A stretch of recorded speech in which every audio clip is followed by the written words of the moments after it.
नमस्कार दर्शक बंधु आपण को आम चैनल को स्वागत। पवित्र श्री गुंडीचा बा रथयात्रा उपलक्षे समस्त कन्या राशि व्यक्ति विशेष मानू अनेक अनेक शुभेच्छा और शुभकामना। आपणकर जदि कन्या राशि होता है तेबे यही भिडटी को थरे मात्र शेष पर्यंत देखंतु। निजर व्यस्त समय मध्यरु किछि समय आपण निज पाई दियंतु, निज भविष्यत विषय रे जानतु। कहीं ना आजिर कार्यक्रमटी समस्त कन्या राशि व्यक्ति विशेषों पाई बहुत अधिक गुरुत्वपूर्ण रही। कहीं गुरुत्वपूर्ण रही आपण भिडटी को आग को देखिले निश्चित भाव में जानीपारे। देखंतु आपणक कन्या राशि रे एही श्रीगुंडीचा बा रथयात्रा दिन बुध बक्री होई दशम भाव को गोचर करिवे एवं देवगुरु बृहस्पति एवं मंगलक सहित सूर्य एही रथयात्रा परठारु मित्र राशि रे मित्र ग्रहक सहित विराजमान करी समभाव बनाइबे, जहा फल रे आपणक जीवन में बहुत गुड़िए क्षेत्र में शुभ परिवर्तन देखिबे। किंतु शुक्र जेहेतु आपणकर द्वादश भाव को गोचर करिवे एवं कुंडलीर द्वादश भाव को शुभ बोली मना जाएनी एवं सेठारे केतुंक सहित विराजमान करिवे माने आपणक जीवन में निश्चित भाव में किछि क्षेत्र में अशुभ फल मध्य प्राप्त हेब। तेबे देखंतु देवगुरु बृहस्पति एक शुभ ग्रह होई देवतांकर स्वामी होई एवं आशीर्वादर स्वामी होई अस्त हेबा पई जाउछंती एवं एही रथयात्रा परठारु शनि आपणक केंद्र भाव में विराजमान करी बक्री हेबा पई जाउछंती, जेउ कारणरू देवगुरु बृहस्पतिंकर आशीर्वाद कमिबा सहित शुभाशुभ प्रभाव कमिबा सहित शनि पापग्रह क्रूर ग्रहंकर प्रभाव आपणक जीवन में बक्री हेबा कारणरू बढ़िबारे लागिब। तेणुकरी आपणक जीवन में बहुत बड़ परिवर्तन आपण देखिबे। तेबे आसंतु जानिबा एही श्रीगुंडीचा बा रथयात्रा परठारु आपणक जीवन में केउ केउ क्षेत्र में केउ सब बड़ परिवर्तन देखिबा पाई जाउछंती। किंतु भिडियोटी को आरंभ करने पूर्वरु जदि आपणकर भी कन्या राशि होइथाए एवं आपण भी ईश्वर को आंतरिक भक्ति एवं विश्वास करती तेबे भिडियोटी को लाइक करंतु। कमेंट बॉक्स रे जय जगन्नाथ जय माँ लक्ष्मी अवश्य लिखि दियंतु। ता सहित आम सह जोगाजोग करिबा पई वीडियोर मध्य भाग रे एक व्हाट्सएप नंबर टिए दिया जाइछि, जो नंबर साहाय्य आपण आम सह जोगाजोग करी निजर नूतन कुंडली प्रस्तुत करि परिबे, कुंडली विश्लेषण कराई परिबे किंबा आपणकर चाकरी विवाह व्यवसाय प्रेम संपर्क शिक्षा स्वास्थ्य संतान को नहीं किछि समस्या रही ताहार सहजरे एवं स्वल्प मूल्य रे समाधान करि परिबे। एबे आसंतु कार्यक्रमटी को आग को बढ़ाइबा एवं जानिबा केउ केउ बड़ परिवर्तन एही रथयात्रा परठारु आपणक जीवन में एही प्रमुख ग्रह मानकर गोचर एवं स्थिति परिवर्तन चलन परिवर्तन रे घटिबा पाई जाउछि। देखंतु राहु षष्ठ भाव रे एवं केतु शुक्र द्वादश भाव रे विराजमान करबा कारणरू आपणकर स्वास्थ्य बहुत अधिक खराब रहुतला। आपणकर आर्थिक समस्या मध्य बढ़ी जाइछि। आपण ऋण आनिछंती किंतु ऋणटी को सुझी पारुनांती, ऋणर भार आपण बढ़ी चली। परिवार मध्य आपण खुशीर वातावरण देखुना किछि ना किछि समस्या को नहीं परिवार मध्य चिंताग्रस्त रहउचंती। विद्यार्थी माने शिक्षा क्षेत्र में बहुत अधिक समस्या देखुचंती एवं चाकरी प्राप्त पाई बारंबार चेष्टा करी विफलतार सम्मुखीन हेउचंती। निराशता देखुचंती, अजथारे खर्च गुड़ाए हेउची। समाज रे मान सम्मान कोनोसी ना कोनोसी कारण को नहीं हानि घटिबार लागिछि। संतान संततिक पाई बहुत गुड़िए कन्या राशि व्यक्ति विशेष माने चिंतित रहउचंती। प्रेम जीवन हेउ बा दाम्पत्य जीवन रे समस्या बढ़ुची, कलह बढ़ुची, छोट छोट कथा को नहीं मनमालिन मतभेद चली, केही काहाकू बुझिबा स्थिति रे नाहंती एवं सबुठारु बड़ कथा हेउची आपण मानसिक दुश्चिंतारे रहुथिले, आपणक शरीर रे पीड़ा जंत्रणा लागी रहुथिला। तेबे एही भली जहा भी समस्या आपणक जीवन रे चालुथिला ताहा एही रथयात्रा परठारु दूर हेबा पाई जाउछि एवं पुणी थरे आपणक जीवन रे अधिकांश क्षेत्र रे शुभाशुभ फल प्राप्ति करिबा पाई जाउछंती।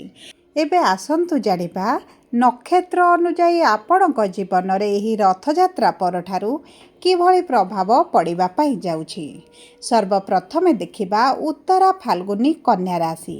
12/6 କନ୍ୟା ରାଶିର ବ୍ୟକ୍ତି ବିଶେଷମାନଙ୍କର ସୂର୍ଯ୍ୟ ହେଉଛନ୍ତି ନକ୍ଷତ୍ରାଧିପତି ଏବଂ ସୂର୍ଯ୍ୟ ବିରାଜମାନ କରିଛନ୍ତି ଏକାଦଶ ଭାବରେ ଏବଂ ଗୁରୁ ମଙ୍ଗଳଙ୍କ ସହିତ ବିରାଜମାନ କରିଛନ୍ତି। ଏହି ସମୟ ମଧ୍ୟରେ ଯଦି ଆପଣ ନୂତନ ଭାବରେ କିଛି କାର୍ଯ୍ୟ ଆରମ୍ଭ କରିବେ ଆପଣଙ୍କୁ ଅତି ଉତ୍ତମ ଫଳ ପ୍ରାପ୍ତ ହେବ। କିନ୍ତୁ ଯଦି ଆପଣ ପାର୍ଟନରସିପ୍ରେ କୌଣସି କାର୍ଯ୍ୟ କରିବା ପାଇଁ ଚିନ୍ତା କରୁଛନ୍ତି ତେବେ ଆପଣଙ୍କୁ ଟିକେ ବୁଝି ବିଚାରି ନିଷ୍ପତ୍ତି ନେବାକୁ ପଡ଼ିବ, କାରଣ ସପ୍ତମ ଭାବରେ ଶନି ବିରାଜମାନ କରିଛନ୍ତି। କିନ୍ତୁ ଯଦି ଆପଣ ସରକାରୀ ଚାକିରି ପାଇଁ ଚେଷ୍ଟା କରୁଛନ୍ତି, ପରୀକ୍ଷା ଦେଉଛନ୍ତି, ଇଣ୍ଟରଭ୍ୟୁ ଏଣ୍ଟ୍ରାନ୍ସ ଦେଉଛନ୍ତି, ତେବେ ଆପଣଙ୍କ ସେହି ସବୁ କ୍ଷେତ୍ରରେ ଶୁଭଦାୟକ ଫଳ ପ୍ରାପ୍ତି ହେବ। ଏହି ସମୟ ମଧ୍ୟରେ ଆପଣଙ୍କର କିଛିଟା ଗୁପ୍ତ ଶତ୍ରୁ ମଧ୍ୟ ବଢ଼ିପାରନ୍ତି, ସେ ଦିଗ ପ୍ରତି ଆପଣ ଦୃଷ୍ଟି ଦେବେ। ଶୁକ୍ର ଆପଣଙ୍କର ଦ୍ୱାଦଶ ଭାବରେ ଥିବା କାରଣରୁ ଆପଣଙ୍କ ପ୍ରିୟ ପରିଜନଙ୍କ ପାଇଁ କିଛିଟା ଅର୍ଥ ଖର୍ଚ୍ଚ ହୋଇପାରେ। ଆପଣ ନିଜ ପାଇଁ ହେଉ ନିଜ ପରିବାର ବର୍ଗଙ୍କ ପାଇଁ ପୂର୍ବରୁ କିଛି ଭାବି ରଖିଛନ୍ତି, ସେ ମାଧ୍ୟମରେ ମଧ୍ୟ କିଛିଟା ଅର୍ଥ ଖର୍ଚ୍ଚ କରିବେ। ନିଜ ସ୍ୱାସ୍ଥ୍ୟ ଉପରେ ବହୁତ ଅଧିକ ଧ୍ୟାନ ଦେବାକୁ ପଡ଼ିବ, କାରଣ ଆପଣଙ୍କର ରାଶିର ସ୍ୱାମୀ ରାଶ୍ୟାଧିପତି ବୁଧ ଯେହେତୁ ବକ୍ରି ଅଛନ୍ତି ଆପଣଙ୍କର କିଛିଟା ଋତୁକାଳୀନ ସମସ୍ୟା ମଧ୍ୟ ଦେଖାଦେଇପାରେ।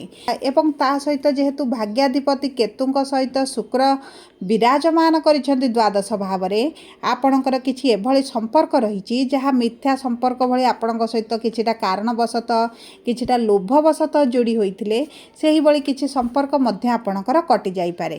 ଯଦି ଆପଣ ପ୍ରେମ ସମ୍ପର୍କରେ ଅଛନ୍ତି, ପ୍ରେମ ବିବାହ କରିବା ପାଇଁ ଚାହୁଁଥିଲେ, ତେବେ ଅତି ଉତ୍ତମ ସମୟ ଆପଣଙ୍କ ପାଇଁ ରହିଛି। ସମ୍ପର୍କରେ ମଧୁରତା ଆସିବ, ସମ୍ପର୍କ ଆଗକୁ ବଢ଼ିବ, ନିକଟତରତା ବଢ଼ିବ। ବିଦ୍ୟାର୍ଥୀମାନଙ୍କୁ ମଧ୍ୟ ଉଚ୍ଚଶିକ୍ଷା କରିବା ପାଇଁ ବହୁତ ଗୁଡ଼ିଏ ସୁଯୋଗମାନ ପ୍ରାପ୍ତି ହେବ। ଏବେ ଆସନ୍ତୁ ଜାଣିବା ହସ୍ତା କନ୍ୟା ରାଶି 13/6 କନ୍ୟା ରାଶିର ବ୍ୟକ୍ତି ବିଶେଷମାନଙ୍କର ଚନ୍ଦ୍ର ହେଉଛନ୍ତି ନକ୍ଷତ୍ରାଧିପତି ଏବଂ ଚନ୍ଦ୍ରମା ହେଉଛନ୍ତି ଏକାଦଶ ଭାବର ସ୍ୱାମୀ। ଦୀର୍ଘ ଦିନର କିଛି ଇଚ୍ଛା ଅଭିଳାଷ ଆପଣଙ୍କର ପୂରଣ ହେବା ପାଇଁ ଯାଉଛି। ଗୁରୁଙ୍କର ସପ୍ତମ ଦୃଷ୍ଟି ଆପଣଙ୍କର ପଞ୍ଚମ ଭାବକୁ ଥିବା କାରଣରୁ ସନ୍ତାନ ପ୍ରାପ୍ତିକୁ ନେଇ ଯଦି ଚିନ୍ତିତ ରହୁଥିଲେ ତେବେ ଆପଣଙ୍କର ସେହି ଚିନ୍ତା ଗୁଡ଼ିକ ଦୂର ହୋଇଯିବ। ଦୀର୍ଘ ଦିନରୁ ସନ୍ତାନ ସୁଖରୁ ଯଦି ଆପଣ ବଞ୍ଚିତ ଅଛନ୍ତି ତେବେ ନିଶ୍ଚିତ ଭାବରେ ଆପଣଙ୍କୁ ସନ୍ତାନ ପ୍ରାପ୍ତି ହେବା ପାଇଁ ଯାଉଛି। ଦେଖନ୍ତୁ ଦୀର୍ଘ 12 ବର୍ଷ ପରେ ଗୁରୁ ଆପଣଙ୍କ ଏକାଦଶ ଭାବରେ ବିରାଜମାନ କରି ଉଚ୍ଚସ୍ଥ ସପ୍ତମ ଦୃଷ୍ଟି ସନ୍ତାନର ଭାବକୁ ପ୍ରଦାନ କରୁଛନ୍ତି। ଯଦି ସନ୍ତାନକୁ ନେଇ କିଛିଟା ସମସ୍ୟା ଥିଲା, ଚିନ୍ତା ଥିଲା, ସନ୍ତାନକୁ ନେଇ ଆପଣ ବହୁତ ଅଧିକ ଦୁଃଖିତ ରହୁଥିଲେ, ତେବେ ଆପଣଙ୍କର ସେହି ସମସ୍ୟା ଗୁଡ଼ିକ ଦୂର ହୋଇଯିବ। ଏବଂ ଦେଖନ୍ତୁ ଆପଣଙ୍କର ଚତୁର୍ଥାଧିପତି ଗୁରୁ ହୋଇ ଆପଣଙ୍କର ଯେହେତୁ ଏକାଦଶ ଭାବରେ ଅଛନ୍ତି, ଯଦି ଆପଣ କିଛି ପ୍ରପର୍ଟି କିମ୍ବା ବଡ଼ ଜିନିଷ କିଛି କ୍ରୟ କରିବା ପାଇଁ ଚାହୁଁଥିଲେ ତେବେ ଆପଣଙ୍କୁ ସୁଖ ସୁବିଧାରେ ଆପଣଙ୍କର ବୃଦ୍ଧି ଘଟିବ, ଭୋଗ ବିଳାସ ଐଶ୍ୱର୍ଯ୍ୟରେ ବୃଦ୍ଧି ଘଟିବ, କିଛି ନୂତନ ଜିନିଷ ଆପଣ କ୍ରୟ କରିବେ ଏବଂ ଦେଖନ୍ତୁ ଏହି ସମୟ ମଧ୍ୟରେ ଆପଣଙ୍କ ଆୟ ଅପେକ୍ଷା ବ୍ୟୟଟି ଅଧିକ ରହିବ। ଏବେ ଆସନ୍ତୁ ଜାଣିବା ଚିତ୍ରା କନ୍ୟା ରାଶି 14/6 କନ୍ୟା ରାଶିର ବ୍ୟକ୍ତି ବିଶେଷମାନଙ୍କର ମଙ୍ଗଳ ହେଉଛନ୍ତି ନକ୍ଷତ୍ରାଧିପତି ଏବଂ ମଙ୍ଗଳ ବିରାଜମାନ କରିଛନ୍ତି ଆପଣଙ୍କର ଏକାଦଶ ଭାବରେ।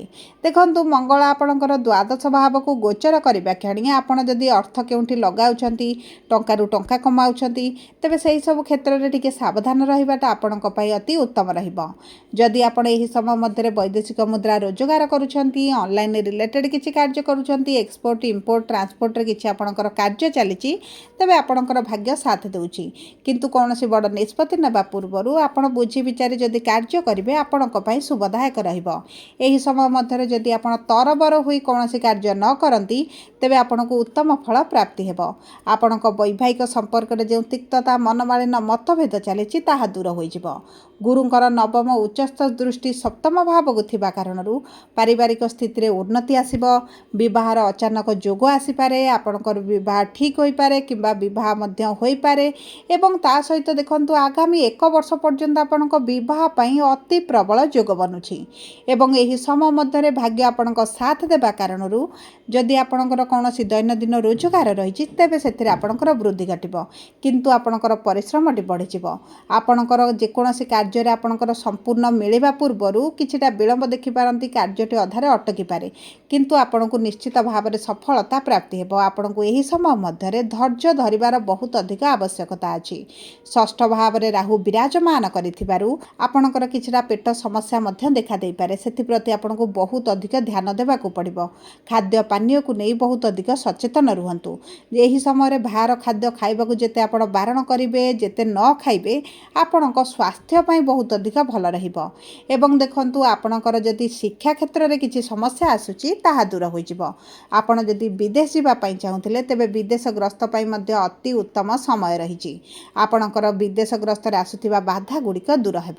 ଯଦି ଆପଣଙ୍କର କିଛିଟା ଦୂରଯାତ୍ରା, ତୀର୍ଥଯାତ୍ରା, ଧର୍ମଯାତ୍ରା କରିବା ପାଇଁ ପୂର୍ବରୁ ଭାବି ରଖିଥିଲେ, ତେବେ ଆପଣଙ୍କର ଏହିସବୁ ଯାତ୍ରା ଗୁଡ଼ିକ ମଧ୍ୟ ମଙ୍ଗଳମୟ ହେବ। ସବୁ ପରେ ଅଶୁଭତ୍ୱକୁ ଦୂର କରି ଶୁଭାଶୁଭ ଫଳ ବୃଦ୍ଧି କରିବା ପାଇଁ ଆପଣ ପ୍ରତ୍ୟେକ ଦିନ ପ୍ରାତଃ ସମୟରେ ସୂର୍ଯ୍ୟଙ୍କୁ ଜଳ ଅର୍ପଣ କରନ୍ତୁ। ଓମ୍ ନମଃ ଶିବାୟ ମନ୍ତ୍ରଟିକୁ ପ୍ରତ୍ୟେକ ଦିନ ପ୍ରାତଃ ସମୟରେ ଜପ କରନ୍ତୁ। ହନୁମାନ ଚାଳିଶା ପାଠ କରନ୍ତୁ ଏବଂ ପ୍ରଭୁ ଗଣେଶଙ୍କ ପାଖରେ ଦୁବ ଘାସ ସହିତ ଲଡ଼ୁ ପ୍ରତ୍ୟେକ ବୁଧବାର ଦିନ ଭୋଗ କରନ୍ତୁ। ଆପଣଙ୍କ ପାଇଁ ଅତ୍ୟନ୍ତ ଶୁଭଦାୟକ ରହିବ। ଯଦି ଆପଣଙ୍କର କନ୍ୟା ରାଶି ହୋଇଥାଏ, ଭିଡ଼ିଓଟି କିଭଳି ଲାଗିଲା କମେଣ୍ଟ ବକ୍ସରେ ଲେଖି ଜଣାନ୍ତୁ। ଧନ୍ୟବାଦ।